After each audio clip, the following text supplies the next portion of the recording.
Is there a problem of voter fraud in this country? I don't think we can say definitively whether there is or is not until we have better processes.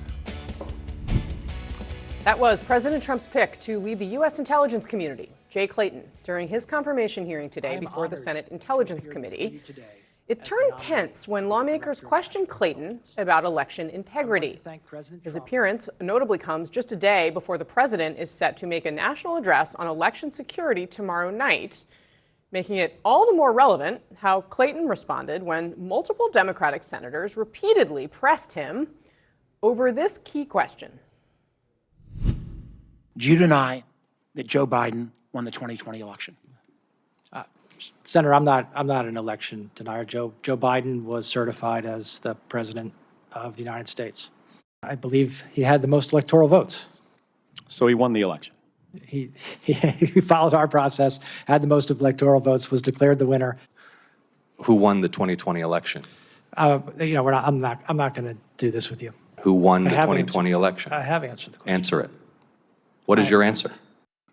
We've tried umpteen different ways to give you the ability to just acknowledge that Joe Biden was the president. It was fairly and duly elected. I've acknowledged, Senator, that Joe Biden was the president. I've acknowledged that. And fairly and duly elected. And fairly and duly elected under our process. This is so hard. Why? The sky is blue. Biden won in 2020. Trump lost in 2020. Biden lost in 2024. Trump won in 2024. And yet. All right, my panel is here to help us try to answer these questions. White House correspondent for Bloomberg, Jeff Mason, CNN political analyst and historian Leah Wright-Rigueur, CNN political commentator, former director of public affairs at the Justice Department, Xochitl Hinojosa, and former Trump White House communications director Mike Dubke. We also are joined by CNN senior law enforcement analyst and former FBI deputy director Andrew McCabe. And we're going to get to Andy in just a second on the real questions about Jay Clayton's qualifications or lack thereof, or what was put on display in the hearing. But I think we should dig into the politics of this quickly first, because, of course, in the wake of the interview we just did with Senator Kennedy, Xochitl, we were talking about it in the break. I mean, why is it so hard? If I could say the F word on air, I would. It is effing insane. Listen, President Trump he strongly believes that he won the 2020 election. And if you even think that Joe Biden won it and say it, he could potentially pull your nomination. You, therefore, aren't in the Trump's inner circle. He's worried. It is sad when Republicans cannot repeat basic facts. And what happens and the consequences of that is that he feels, therefore, empowered that he can continue to do this. This is why then he has an Oval Office speech with election, talking about the 2020 election, how he won it. This could potentially have major consequences in this election if he continues to lie and the Republicans in his party continue to allow him and don't correct it. This isn't just about one man's ego. This is about our country and our democracy and the consequences it could have moving forward. And Republicans need to grow a spine. Mike, what do you? I feel like I'm going in this Wayback Machine, because the answer that I heard the nominee give was that under our system, he won the majority of the electoral votes. That is how we elect a president. In 2017, when I was in the White House, I had to live through day after day after day of Democrats saying Donald Trump did not win the majority of votes. And somehow, and Hillary Clinton did, and somehow that made this You're talking about the popular vote? Yeah, popular vote, yes, Okay. I'm But sorry. that happens all the time. No. But my point is, we spent months having to defend the fact that he played the game by the rules and won the electoral votes.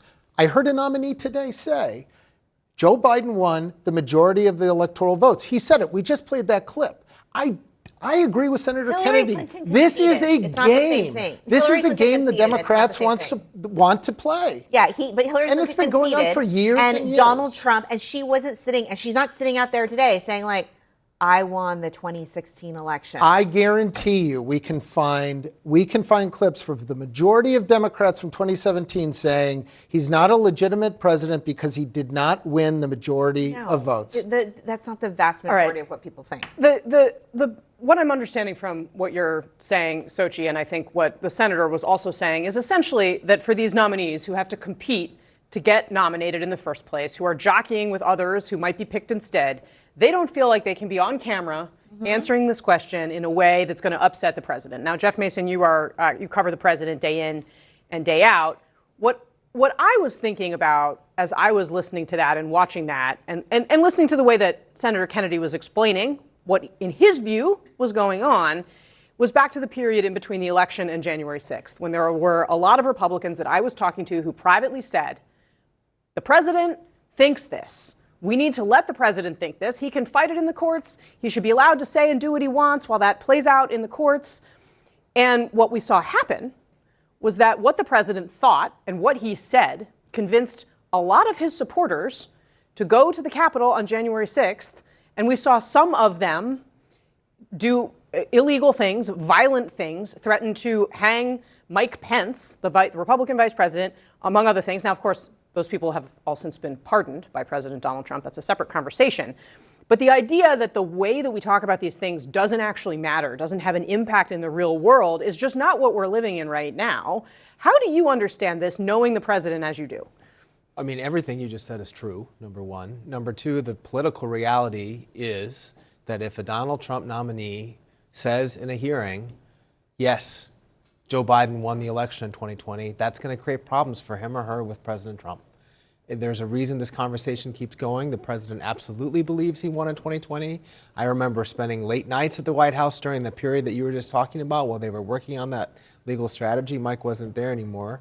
But for people who are familiar with White House reporter parlance, we didn't get lids until like 10 o'clock. A lid is where they put a lid on one of the old school. Remember, we used to actually have film in our cameras, and you would put a lid on the box that had the film in it, and then you were allowed to go home for the night because there weren't going to be anything else. There were not going to be any more images of the president, but aside.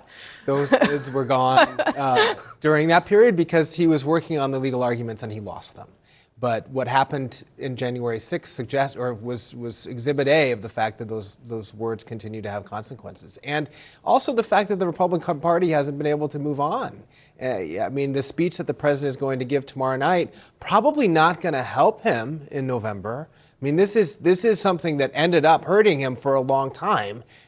Well, let me rephrase that. For a few months, and then the narrative changed pretty quickly, and of course he was reelected in 2024. Yeah. The historical view of all of this? Yeah, so I actually think that this comes down to a question of the lack of independence or the lack of agency for the director of national intelligence. Right, so one of the things that we've seen is that this has been about loyalty historically for Donald Trump. So it's not simply just a game of getting in front of Congress and saying the right things and making sure that Trump doesn't drop the hammer on you. It's also about what are you willing to do in advance of whatever the president is arguing about. So it's not simply just saying, you won the election. I think that are under the table or, semantics or around the language of it.